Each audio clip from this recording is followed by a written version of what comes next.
So good afternoon or good morning sa inyong lahat mga kalods. So andito tayo ngayon sa Lake Merin, no? Kung saan kami nag-camping ni partner ko at libre po yan dito mga kalods. At syempre mga kalods, yung sinasabi namin na pinuntahan namin ay ito po. Ang karaban na aming kinuha at binili kasama si partner ko mga kalods. So syempre si partner ko yung taga-video dyan mga kalods. Kaya halina kayo at samahan nyo na kami, no? At itutur ko kayo kung ano ang nasa loob ng karavana ito or bahay na sasakyan kung tawagin mga kalods. Come here. So ito po yung labas ng karavana aming binili.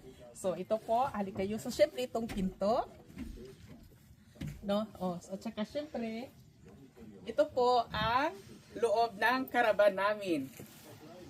Oh, ito po yung lutuan namin. So syempre may mga cabin kung saan nakalagay yung mga gamit namin na mga pinggan po, mga utensils na ginagamit namin sa camping namin. At syempre ito po yung abon, no, kung tawagin namin, no. So syempre ito lutuan na to mga kalods at may lababo na po ito. At syempre ito, this is our toilet. Toilet and shower. Tingnan nyo naman, it's kompleto na po siya mga kalods. Ito yung toilet namin at ito yung shower na yan at saka toilet. At syempre mga kalods,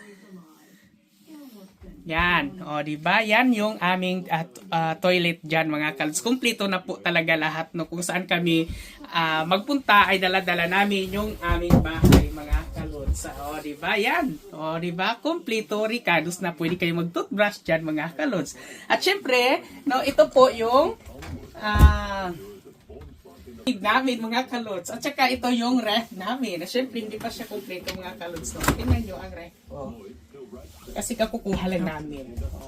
At saka, kumpleto na po siya mga kalods. Ito din ay cabinet, lalagyan ng mga pagkain namin. At mayroon po itong aircon, TV, at syempre itong aming bed mga kalods. Yan yung mga lagay namin ng mga damit dyan.